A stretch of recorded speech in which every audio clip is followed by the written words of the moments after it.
Hello student, welcome back to my channel Shivam study knowledge. Student, इस video में हम 8 March 2025 board exam का class 12 समाज शास्त्र सोशियोलॉजी का एक ऑफिशियल मॉडल पेपर लेकर आया हूं, जो कि माध्यमिक शिक्षा परिषद बोर्ड के द्वारा जारी हुआ समाज शास्त्र का एक मोस्ट इंपॉर्टेंट मॉडल पेपर है। ये आप सभी के लिए इतना ज़्यादा इंपॉर्टेंट है कि मैं बता नहीं सकता।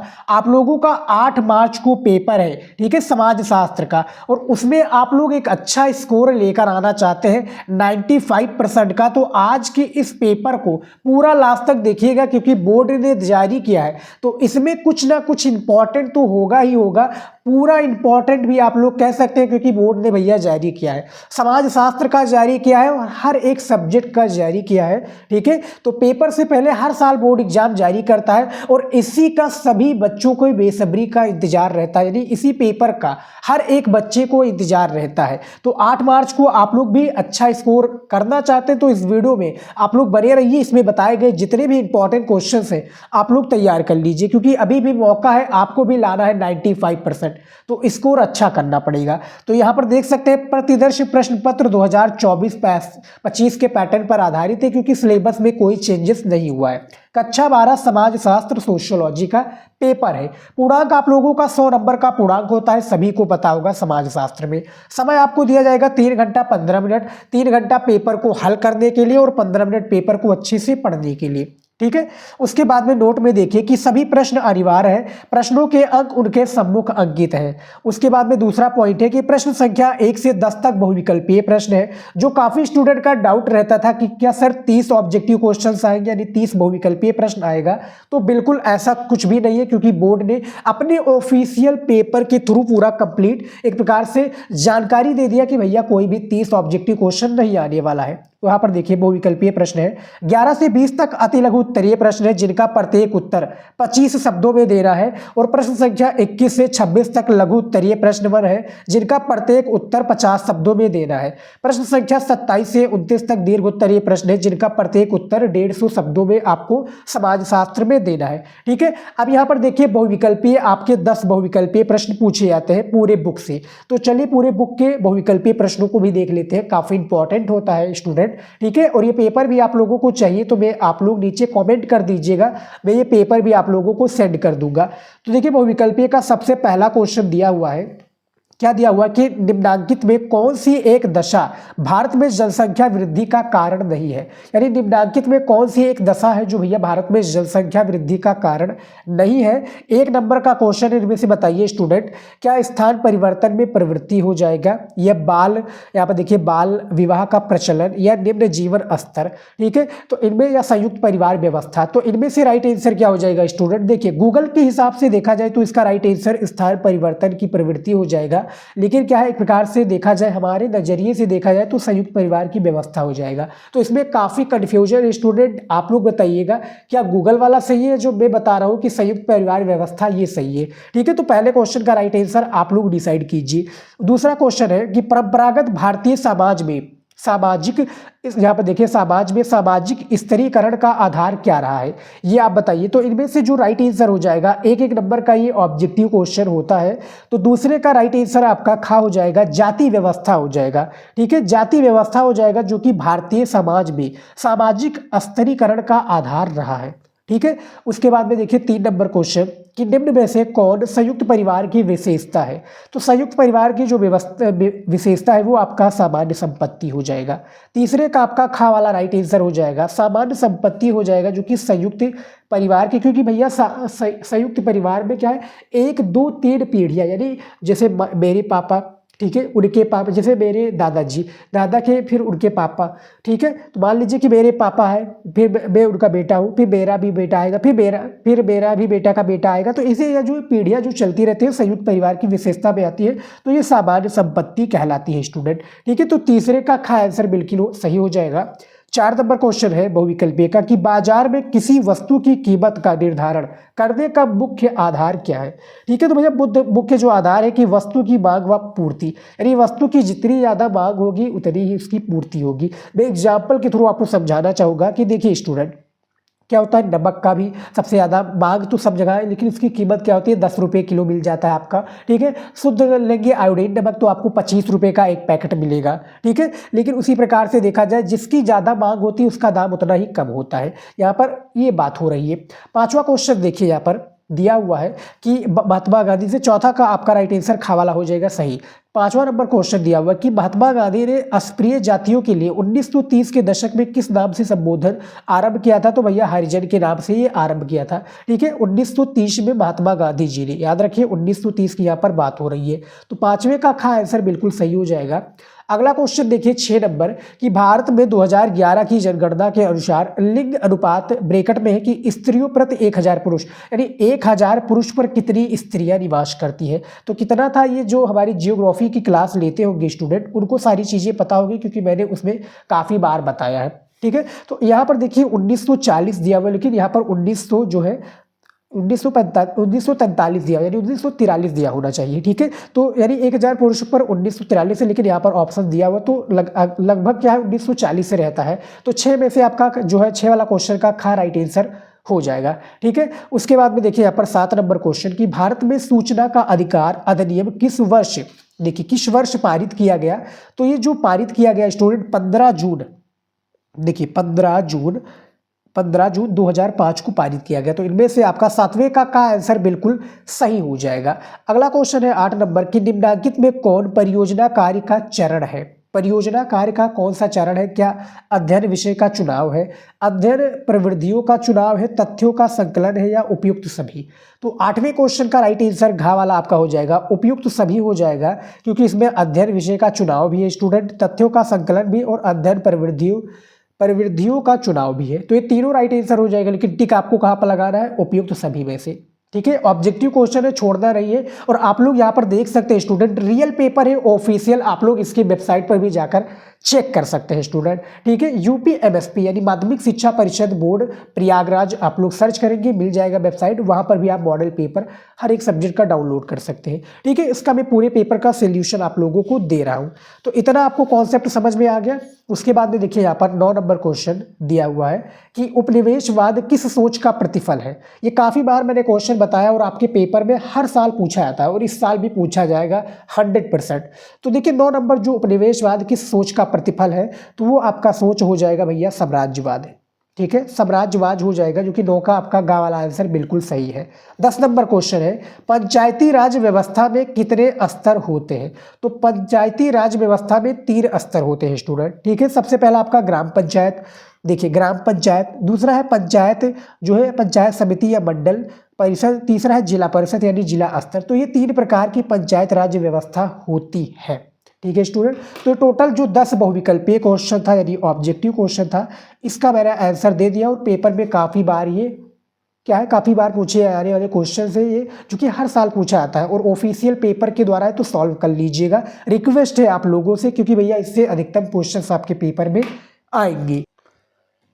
उसके बाद में देखिए स्टूडेंट, अब आ चुका है अति लघु उत्तरीय प्रश्न। आप लोगों ने निर्देश में देखा होगा, तो इसमें भी 10 आपके अति लघु उत्तरीय प्रश्न होते हैं। हर एक प्रश्न का अति लघु उत्तरीय प्रश्न का उत्तर हमें 25 शब्दों में देना है। ठीक है, और हर एक क्वेश्चन हमारा 3-3 नंबर का होता है। तो 10 क्वेश्चन है, तो 3 दहिया में 30 नंबर आप लोगों का इसी अति लघु उत्तरीय प्रश्न से कंप्लीट हो जाएगा। ठीक है, इसका आंसर आप लोगों को दे देना है। यहाँ पर देखिए जैसे 11 नंबर क्वेश्चन दिया हुआ है कि हरित क्रांति के 3 प्रभावों का उल्लेख कीजिए। ठीक है, तो हमें हरित क्रांति के जो 3 प्रभाव इनका उल्लेख करना है, तो इसका आंसर भी आप लोगों को चैनल पर मिल जाएगा। मैंने काफ़ी बार बताया है, आप लोगों जो हमारे मॉडल पेपर के न्यू पैटर्न पर वीडियोज देखते होंगे तो उनको ही चैनल पर इसका आंसर मिल जाएगा। ठीक है, नहीं तो आप लोग हमारा एक समाजशास्त्र की कॉपी बोर्ड एग्जाम में कैसे लिखें वो वीडियो देख लेंगे, तो उसमें भी मैंने इसका पूरा सोल्यूशन दिया हुआ है। लेकिन फिर भी मैं इसका आंसर आप लोगों को बताना चाहूँगा, और इसका आंसर मैं आपको फिर भी बता दूँ स्टूडेंट, क्वेश्चन बैंक में आपके मिल जाएगा।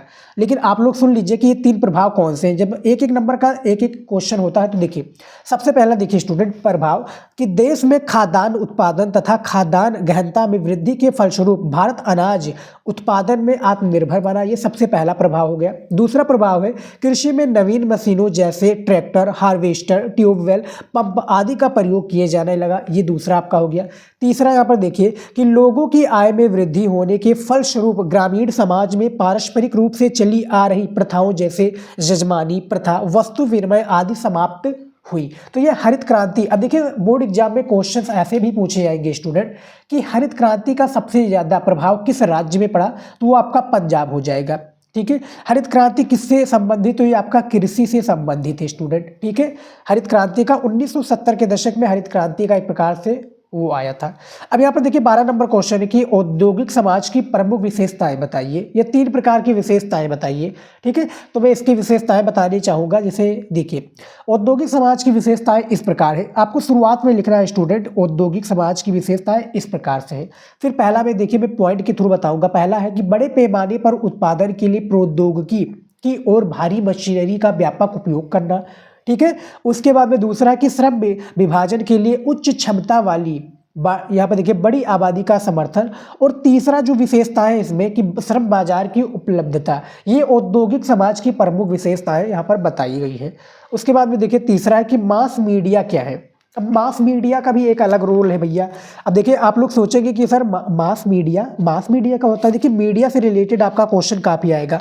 मास मीडिया क्या है, सोप ओपेरा क्या है, संचार से आप क्या समझते हैं स्टूडेंट। ठीक है, तो ऐसे क्वेश्चंस आपके पूछे जाएंगे। तो मास मीडिया से रिलेटेड मैं इसका आंसर आपको देना चाहूँगा कि मास मीडिया हमारे दैनिक जीवन का एक क्या है, हिस्सा है। ठीक है, देश भर में अनेक मध्य वर्गीय परिवार में लोग प्रांत बिस्तर से उठते ही सबसे अच्छे रेडियो। अब आप तो देखिए पहले क्या होता था, रेडियो, उसके बाद में देखिए रेडियो टेलीविजन चालू करते थे। लेकिन अब के ज़माने में देखा जाए तो सबसे पहले फ़ोन ही चालू करते हैं भैया। आप लोग भी करते हैं कि फ़ोन चालू करते हैं और इंस्टाग्राम देखते हैं। देखिए स्टूडेंट इंस्टाग्राम देखते होंगे, व्हाट्सअप पर चैट देखते होंगे कि मैसेज आया है नहीं, इंस्टाग्राम देखते होंगे, रील वगैरह देखते होंगे। ठीक है, और इस समय तो ठंड पड़ रही, तो आप लोग तो बिस्तर से वैसा ही नहीं उठते होंगे, 8 बजे उठते होंगे। ठीक है, जिस दिन आपका संडे होता हो तो उस दिन समझ लीजिए कि 11-12 बजे उठते हो। काफ़ी स्टूडेंट होते हैं, बुरा मत मानिएगा, लेकिन मैं रियलिटी बता रहा हूँ। ठीक है, इंस्टाग्राम देखोगी, फिर व्हाट्सअप चेक करोगी, फेसबुक चलाओगी, यूट्यूब पर देखोगी भैया कौन सा कॉमेडी आया है। ठीक है, तो ये सब आप लोग करते हैं, लेकिन टाइम वेस्ट मत कीजिएगा। ये मैं आपका एक प्रकार से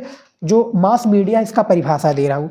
ठीक है, तो हिस्सा है। देखिए देश भर में अनेक, उसके बाद में टेलीविजन चालू करते हैं अथवा प्रांतकालीन समाचार पत्र देखते हैं। अनेक नगरीय क्षेत्रों में नल साज, बिजली, मिस्त्री, बढ़ई, रंग साज और अन्य विभिन्न प्रकार की सेवाएं देने वाले लोग अपना एक मोबाइल फ़ोन रखते हैं जिस पर उनकी आसान से संपर्क, यानी उनसे क्या है आसानी से संपर्क किया जाए। ये मास मीडिया का अर्थ होता है। उसके बाद में देखिए 14 नंबर क्वेश्चन कि जनसंख्या विस्फोट का अर्थ बताइए। अब देखिए जनसंख्या विस्फोट का अर्थ क्या होता है, बेसिकली मैं आपको बताऊँ तो जनसंख्या विस्फोट यानी जहाँ पर सबसे अधिक जनसंख्या हो जाए उसी को जनसंख्या विस्फोट कहते हैं। सिंपल सा लैंग्वेज में मैं आपको बता दूं, जैसे जहाँ पर जनसंख्या ज़्यादा हो जाता है, ठीक है, मान लीजिए जनसंख्या दिन पर दिन बढ़ती जाती है, उसी को जनसंख्या विस्फोट कहते हैं। सिंपल सा आंसर है, 25 शब्दों में आप लिख दीजिएगा।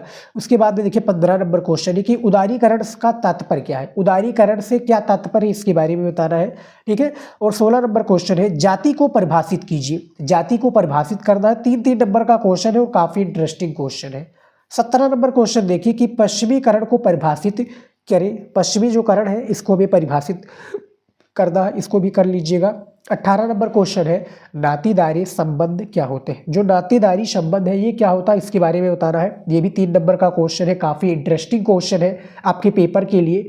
19 नंबर क्वेश्चन है कि वर्ग आधारित आंदोलन से आप क्या समझते हैं। ठीक है, 20 नंबर क्वेश्चन देखिए कि जन्म दर से आप क्या समझते हैं। जन्म दर से आप क्या समझते हैं, इसके बारे में आपको परिभाषा देना है। ठीक है, जन्म दर और मृत्यु दर दोनों से क्वेश्चन सिर्फ पूछे जाएंगे। तो ये 10 आपके अति लघु उत्तरीय क्वेश्चन हो गए जिसका आंसर आप लोगों को दे देना है। अब आपको यहाँ देखिए लघु उत्तरीय प्रश्न। लघु उत्तरीय प्रश्न आपका पूछा गया जो कि हर एक क्वेश्चन 6 नंबर का होता है। 50 शब्दों में आपको इसका आंसर देना होगा। ठीक है, टोटल 6 क्वेश्चन होते हैं। जैसे 21 नंबर क्वेश्चन देखिए यहाँ पर दिया हुआ है, क्या दिया हुआ है कि जाति व्यवस्था की प्रमुख विशेषताओं को बताइए। तो हमें जाति व्यवस्था की प्रमुख विशेषताएं बतानी है। इसका आंसर आप लोगों को विद्या क्वेश्चन बैंक, जो आप लोगों ने क्वेश्चन बैंक लिया, चाहे मास्टरमाइंड, राजीव, किसी भी टाइप के क्वेश्चन बैंक लिए हो, उसका आंसर इसी में मिल जाएगा। 22 नंबर क्वेश्चन है कि परियोजना कार्य के उद्देश्यों को स्पष्ट कीजिए। 23 नंबर क्वेश्चन पूछा गया है कि सामाजिक परिवर्तन तथा सामाजिक आंदोलन में क्या अंतर है, इसके बारे में बताना है। ठीक है, हमें सामाजिक परिवर्तन तथा सामाजिक आंदोलन में डिफरेंस बताना है, अंतर बताना है। 24 नंबर क्वेश्चन है कि पंथ निरपेक्षता से आप क्या समझते हैं, इसके बारे में भी परिभाषा दे रहा है। और 25 नंबर क्वेश्चन है कि दलित आंदोलन के मुख्य उद्देश्य लिखिए। दलित आंदोलन कौन है, दलित कौन होते हैं, अनुसूचित जनजाति, ठीक है। तो इनके रिलेटेड जो आंदोलन है यहाँ पे देखिए, दलित आंदोलन के मुख्य उद्देश्य बताइए कि इनका उद्देश्य क्या होता है आंदोलन करने के पीछे, ठीक है। और 26 नंबर क्वेश्चन है कि पंचायती राज अधिनियम की मुख्य विशेषताओं का उल्लेख कीजिए।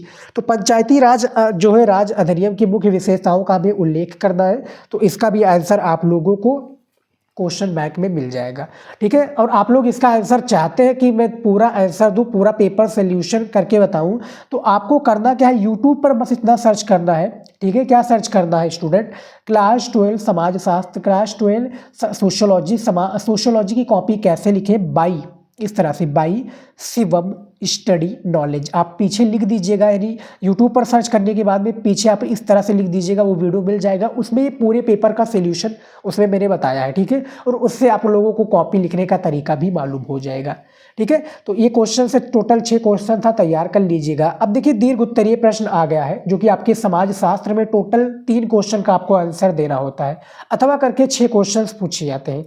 यहाँ पर देखिए 27 नंबर क्वेश्चन दिया हुआ है कि संस्कृतिकरण की अवधारणा तथा इसकी प्रमुख विशेषताओं की विवेचना कीजिए, ठीक है। तो हमें संस्कृतिकरण की अवधारणा तथा इसकी जो प्रमुख विशेषताओं की विवेचना हमें करना है, ठीक है। ये कितने नंबर का क्वेश्चन है, 8 नंबर का क्वेश्चन होता है। अथवा करके इसका आंसर आप लोगों को देखिए, मान लीजिए कि ऊपर वाला क्वेश्चन आपको नहीं आता, उसका आंसर आपको नहीं पता, तो आप ये नीचे वाला कर लीजिएगा कि भूमंडलीकरण द्वारा आर्थिक तथा राजनीतिक क्षेत्र में लाए गए परिवर्तनों की विवेचना कीजिए, ठीक है। तो दोनों में से किसी एक को आप लोगों को सॉल्व करना है, जो आप लोगों को अच्छा आता हो वो आप लोग कर लीजिएगा, ठीक है। काफ़ी इंटरेस्टिंग क्वेश्चन, इस लोगों को आप लोग क्वेश्चंस को सबसे पहले कॉपी में नोट कर लीजिए, ठीक है। कॉपी में नोट करके आप इसका आंसर बुक, क्वेश्चन बैंक और जो तरीका मैंने बताया उससे ढूंढकर क्वेश्चंस को तैयार कर लीजिए। इसी तरीके से मैं हर एक सब्जेक्ट का मैं वीडियो लेकर आऊँगा, और वीडियो को ज़्यादा से ज़्यादा लाइक कीजिएगा, और चैनल पर है तो चैनल को भी अभी सब्सक्राइब कर लीजिए। स्टूडेंट आप लोग वीडियोज़ को देखते हैं लेकिन चैनल और हमारे मेहनत के लिए आप चैनल को सब्सक्राइब नहीं करते हैं, कर लीजिए, 1 ही सेकेंड लगेगा। और इसी तरीके से जो ऑफिशियल पेपर है, वो चाहे जियोग्राफी का हो, सोशियोलॉजी का मैं बता रहा हूँ, नागरिक शास्त्र का हो या शिक्षा शास्त्र का हो, हिंदी का हो, मैं सभी का मैं वीडियोज लेकर आऊँगा स्टूडेंट। और इस चैनल पर हर एक सब्जेक्ट की तैयारी में कराऊंगा, जो आर्ट्स के विद्यार्थी हैं उनकी मैं पूर्ण रूप से यहाँ पर तैयारी करा रहा हूँ स्टूडेंट, ठीक है। टाइम कम बचा और अच्छे से तैयारी कीजिए, 100% स्टडी पर ध्यान दीजिए, टाइम वेस्ट मत कीजिए। तो 28 नंबर क्वेश्चन है कि दहेज प्रथा का भारतीय समाज पर क्या प्रभाव पड़ा, या भारतीय समाज पर प्रभाव का वर्णन कीजिए। अथवा करके क्वेश्चन पूछा गया है कि महिला आंदोलन से आप क्या समझते हैं, भारत में महिला आंदोलन की प्रमुख विशेषताओं का वर्णन कीजिए, ठीक है। तो दोनों में से इसमें भी किसी एक को करना है, लेकिन फिलहाल आप अथवा और बिना अथवा मत देखिए, सारे क्वेश्चंस को आप उसका आंसर तैयार कर लीजिए, ठीक है। कौन सा क्वेश्चन कहाँ पर पूछ लिया जाए किसी को नहीं पता है। 29 नंबर क्वेश्चन है कि साक्षरताकार पद्धति को समझाइए तथा इसके गुण एवं दोषों का उल्लेख कीजिए। ये भी 8 नंबर का क्वेश्चन है। अथवा करके क्वेश्चन पूछा गया है कि हरित क्रांति और इसके सामाजिक परिणामों की विवेचना कीजिए। तो हरित क्रांति और इसके सामाजिक परिणामों की विवेचना कीजिए। यहाँ पर इस तरह से भी क्वेश्चन पूछा जा सकता है कि इसके 2 नकारात्मक और 2 सकारात्मक प्रभाव के बारे में बताइए। तो डिटेल में आपको 150 शब्दों में इसका आंसर देना होता है, और पूर्ण रूप से आप लोग लिख लीजिएगा, ठीक है। तो टोटल यहाँ पर दीर्घ उत्तरीय क्वेश्चन में मैं बात करूँ तो टोटल 6 क्वेश्चन आपके पूछे जाते हैं समाजशास्त्र में। हर एक क्वेश्चन 8 नंबर का होता है, और 150 शब्दों में इसका आंसर आप लोगों को देना होता है। पहले क्या होता था, ये 10 नंबर का एक क्वेश्चन होता है, लेकिन अब जो है स्टूडेंट ये 8 नंबर का कर दिया है, ठीक है स्टूडेंट। तो सारे क्वेश्चंस को आप लोग तैयार कर लीजिए, ठीक है। वायरल पेपर है, यूपी बोर्ड ने खुद जारी किया है, ऑफिशियल समाजशास्त्र का पेपर, ठीक है। तो तैयार कर लीजिए। फिलहाल स्टूडेंट इस वीडियो में इतना ही। आई होप कि आपको वीडियो अच्छा लगा है, लाइक कीजिएगा, शेयर कीजिएगा अपने दोस्तों के पास, और चैनल पर नए तो अभी सब्सक्राइब कर लीजिए ऐसे ही वीडियो पाने के लिए। तो मिलते हैं नेक्स्ट वीडियो में। जय हिंद।